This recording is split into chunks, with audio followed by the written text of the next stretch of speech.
Good morning, and welcome to the Unitarian Universalist Congregation of Princeton, where in our open and welcoming community, we live our message of hope, love, justice, and joy.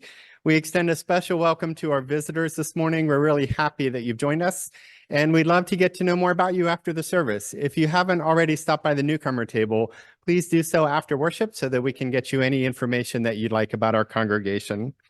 We have two things after worship today. Exploring Our Faith starts at 11:45 in the Murray Room. That's an hour-long casual introduction to our faith and congregation.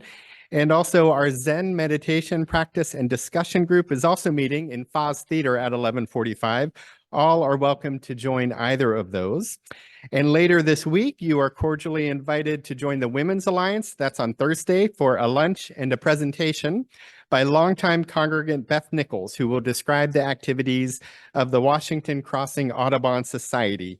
The info that you need is right there in Happenings. There's no reservation needed, and all are welcome. And you'll also see that on Friday, our Rainbow Ministry will be showing Some Like It Hot in Foz Theater at 7 p.m. All are welcome. Bring a friend, and you'll all get popcorn if you go there. We also want to let you know that our coming of agers just returned from their retreat at Murray Grove. It was a day of fun and self-exploration where they got to know themselves, each other, and their mentors better. The coming of age service is May 19th, and as a fun activity to mark the occasion, we invite all of you to add a photograph from your childhood or young adulthood to the bulletin board out in Robinson Lounge above the coffee service. You'll see that a few are out there already. You can label your picture with your name if you like, or you can leave it blank and let people guess who it is. That's what I did. You can collect your picture in June, but please leave it up for all of May. And this project can remind us that we were all once standing in the same shoes as our coming of agers, facing this journey of self-discovery, and we can do it as a community. We also are happy to announce that Spring Sale setup begins in just 2 weeks. The Spring Sale is our biggest annual social justice fundraiser and community event. Many volunteers are needed at 10 a.m. to pre-set up on Saturday, April 27th, pulling clothing racks from the crawl space and shed. There is a ton of setup that has to happen on that day, so mark that calendar, Saturday, April 27th at 10 a.m. to help if you can. And any high schoolers looking to perform community service, they can perform some of that here, and we will gladly provide a thank you letter acknowledging the service. You can stop by the Spring Sale table in Robinson Lounge after the service for more information on helping out with the event or on donating to the event. And now, with mind and heart, in reverence and joy, let us be together for this time of peace, joining in spirit those gathered elsewhere to remember the good, to commit to loving our neighbor, and to grow in spirit, service, and community. Come, let us worship together.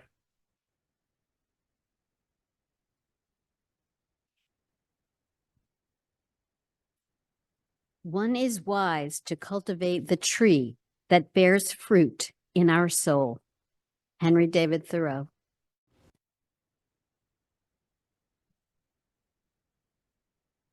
Our meditation this morning comes from the pen of Reverend Adam Lawrence Dyer. It's a piece titled Dance Between the Two.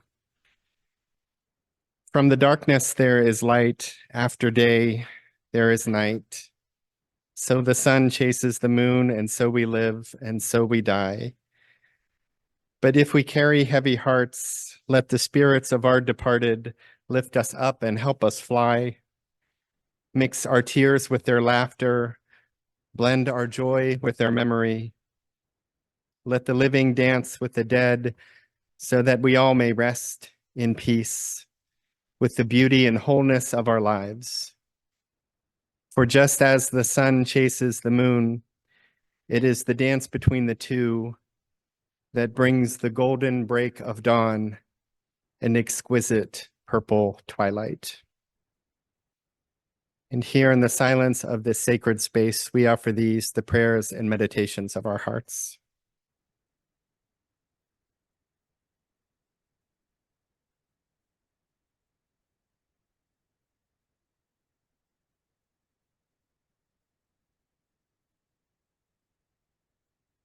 May it be so, and amen.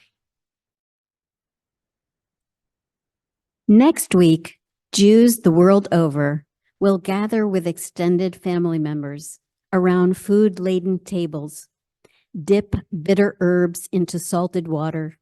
Pile apples and walnut charoset onto matzah.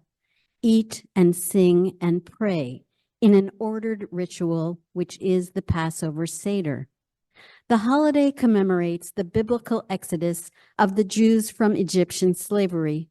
As Seder participants read the story of the Exodus aloud, they sip wine and nibble food designed to both remember past hardships and to look forward with optimism.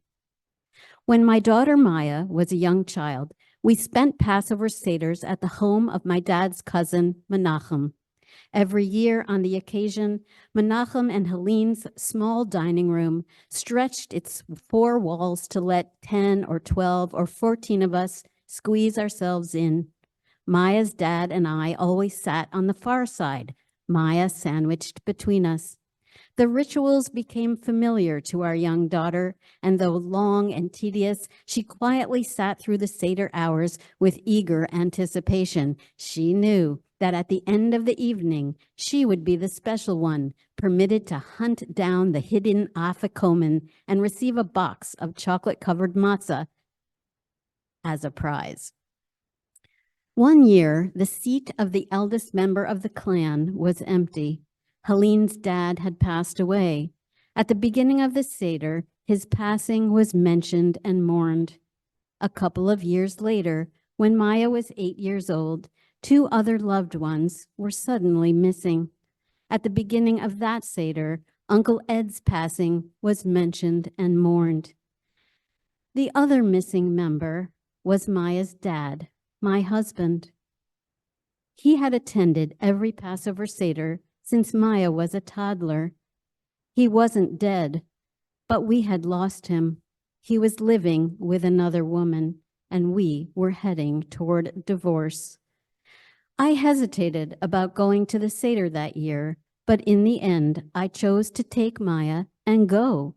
I was seeking solace of the familiar, trying to keep what I could from unraveling even more.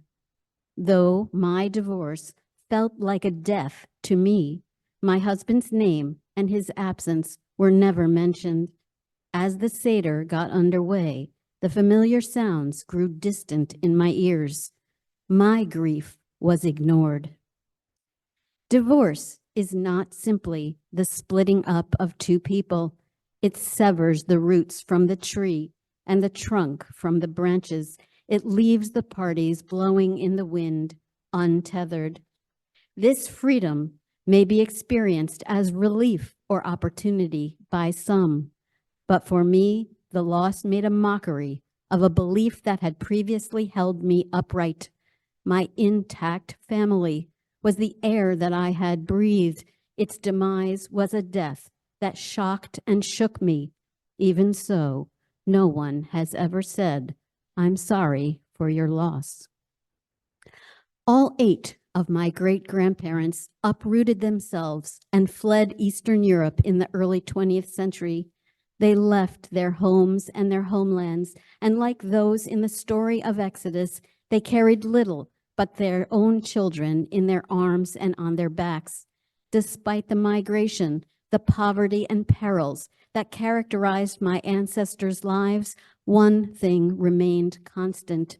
They clung to one another, to their faith, and to their histories. I have never been an observant Jew myself, but I love the story of Passover. It is a timeless tale of loss and renewal, severed roots and new beginnings.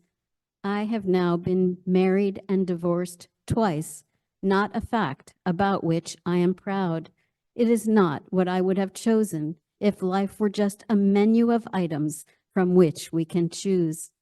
Here in this sanctuary, when I sing, "Roots hold me close," I close my eyes and remember that the here and now is impermanent, but the life I have led up until now and the lives of those who gave me life are permanent. The joys, the sorrows, the milestones, and the boulders are memories to honor and cherish. For better or for worse, they are mine forever. Roots hold me close. Last summer, excuse me, last summer, I drove around my first neighborhood for a little while. Well, around isn't exactly how it went. My first neighborhood was a hill with trailers on both sides and a road right up the middle.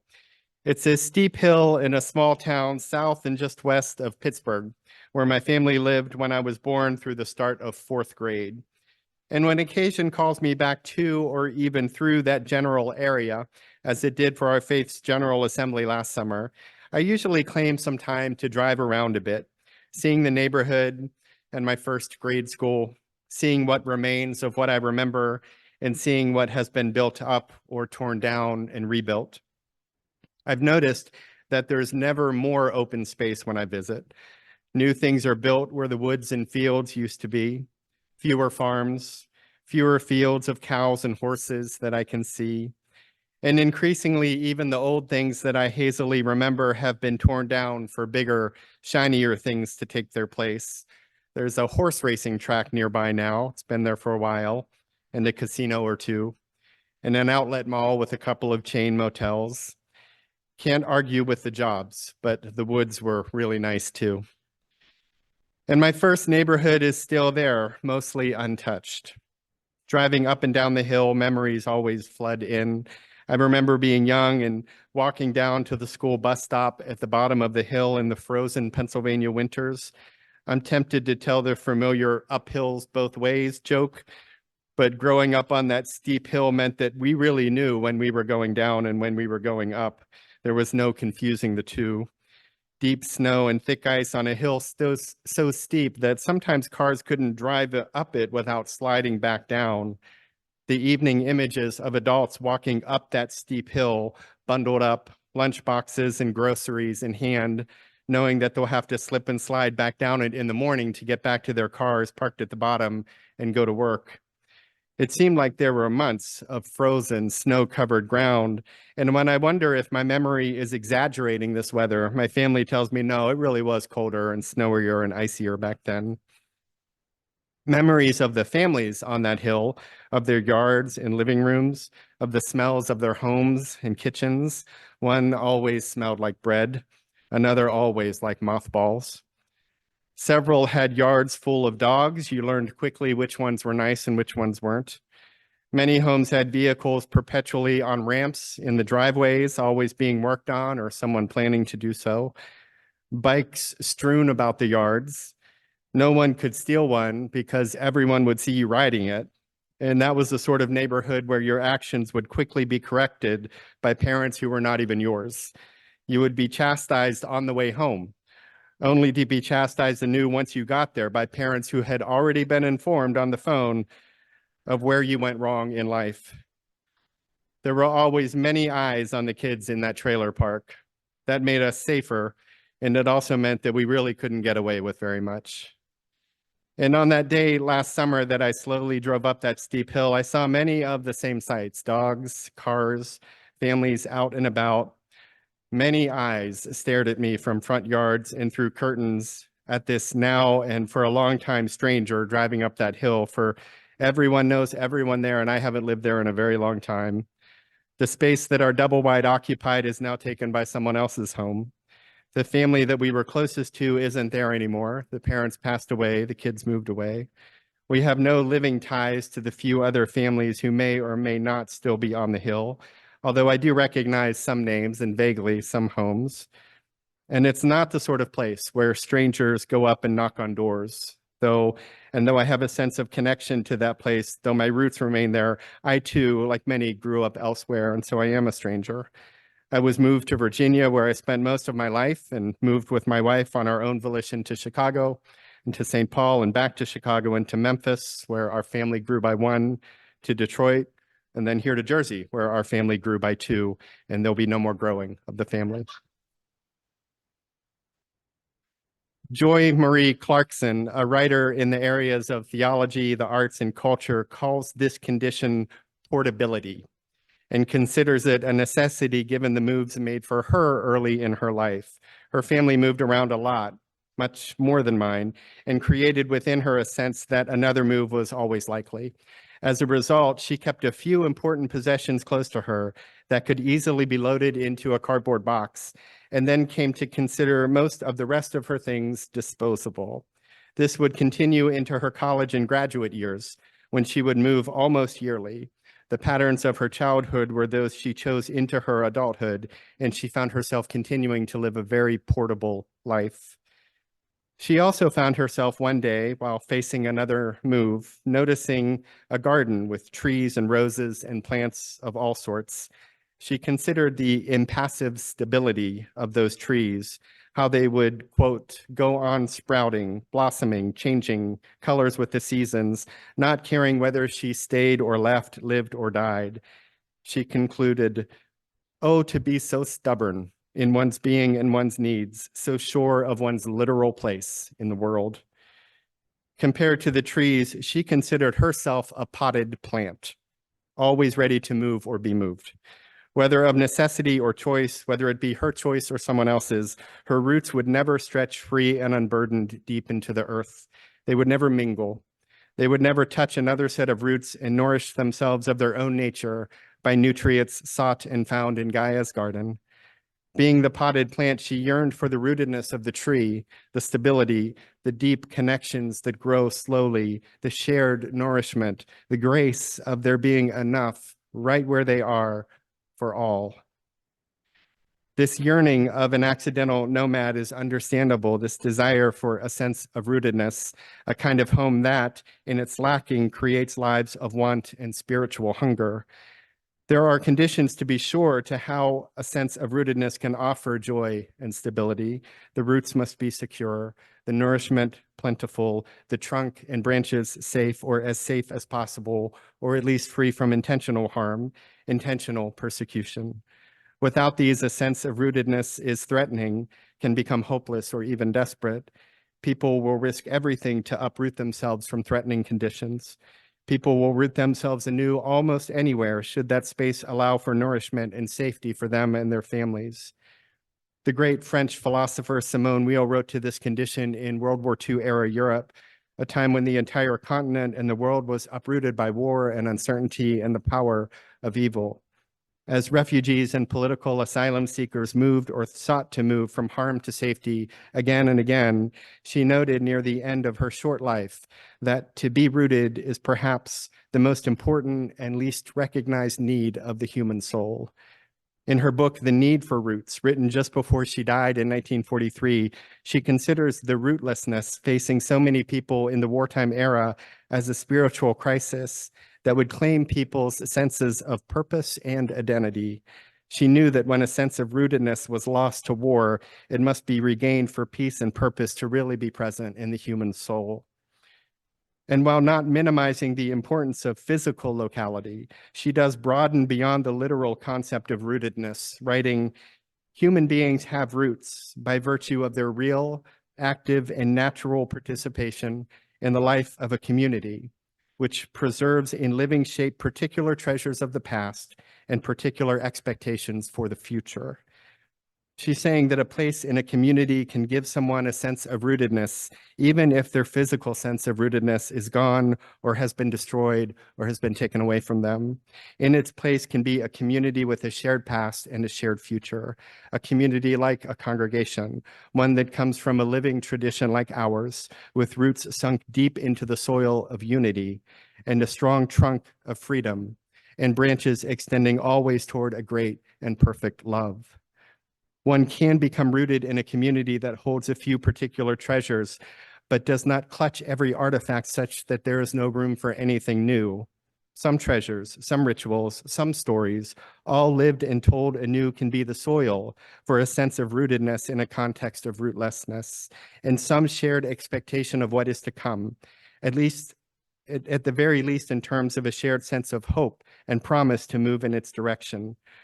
One need not know the future for this kind of rootedness, but there needs to be a shared sense of the future that is being chased, a shared hope, a shared dream, a shared sense of what ought to be, and a shared willingness to move toward it, to create it, and to sacrifice for it.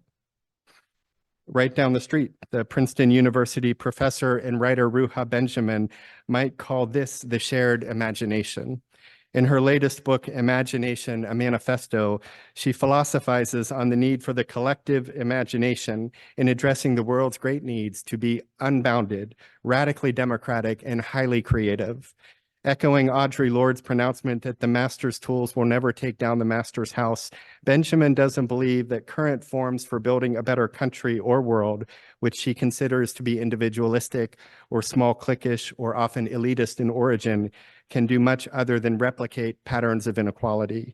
Instead, she imagines far more diverse communities being formed by people of far more diverse perspectives, backgrounds, and talents to create the ways we can grow morally and materially together.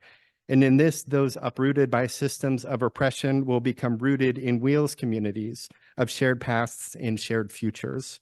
In conversation, the two authors can point us toward community as a way to build a sense of rootedness for ourselves, and diverse and deeply democratic community as a way to build a sense of rootedness that leaves no one to be a solo potted plant. We're all roots from this same tree, sunk deep into the same earth, underneath the same sky, drinking the same holy water. And if that sense feeds our understanding of the past and our vision of the future, we can all be as roots on one tree wherever we are. The first writer who I mentioned, Joy Marie Clarkson, the one who moved around a lot and experienced a yearning for rootedness, craved that because of what had become a nomadic lifestyle for her. And we know the other side of that coin too, that too much rootedness can be confining, limiting, can stamp out creativity and passion and purpose. It can be good, necessary, essential to experience new places, to set out and build a new life, to build new friendships and relationships and communities. It can be exhilarating, if a bit frightening. It can lead to new opportunities that may not even be imagined when roots are taken up. There's a balance to be sought for sure between always being a potted plant and always being a tree. We have different energy for different lives to be lived at various points in our days. Some seasons may be ripe for taking up roots and starting anew. Some are better for staying right where we are and sinking deep into the earth. For most of us, life will have to make sense of rootedness and rootlessness at different points. And what we often seek is the freedom to be a little rootless and the freedom to be a little rooted. The strength that comes from knowing who we are and how we got here, of knowing whose we are and whose lives we are so closely intertwined with. And the freedom of knowing that we too can move beyond the barriers of our lives and welcome others doing the same as we seek to freely ground and grow as human communities. We seek the freedom and the balance and the nervous creativity of growing new roots. And we seek the strength, the familiarity, and the stability of being rooted in who we are and who we're becoming. We seek both, the balance, and in that glimpses of the fullness of life and a bountiful and free spirit. I find myself in a season of life where I accompany our youngest to the bus stop every school morning. And it's mostly the same group of us every morning, same kids, same grown-ups. We make small talk, all of us, adults and kids, chatting as the kids are willing to in the 10 or so minutes before the bus arrives. I know their kids' names. They know my child's name. And if I needed to leave her in their care for a few moments, I would do so very trustingly. I love these mornings, and I'm already preemptively mourning their eventually absence, even though I know it's silly to do that. Live in the moment, I should. Enjoy what is, not miss what one day won't be. But among my earliest memories of life on the Hill are of standing at a bus stop on a busy road. My parents weren't there. They were at work by then, but a few other parents were. They mostly made sure we didn't run out onto the highway that the bus stopped on, but they were also just there being casually watchful. It felt safe. I felt seen. I was known. And those roots live today in the enjoyment I feel these mornings, even the cold ones, where we, parent and grandparent and child, wait for the bus together. The children growing roots they won't even notice for a very long time. The adults casually being present and greeting each kid by name. All of us growing together for a season, for a year or two, maybe 3. And though the bus stop won't always be in our future, I pray these memories will be for our youngest, for all of our kids, for all the kids at that bus stop, that these roots of neighborliness and kindness and trust and care will be part of what gives them a good and generous spirit, a spirit that roots them in community and grows them in care and leads them one day to return that strength and care to those to come in whatever capacity life has in store for them. May that be so, and amen. Our hour, we extinguish our chalice, knowing that its light carries us until we gather again. Go forth grateful for the moments before you, the breath within you, the people among you, and the Spirit guiding you toward lives of love and kindness. And go forth knowing that you are held always and always with everyone else by that great love of no beginning and never ending. Go in peace, and amen.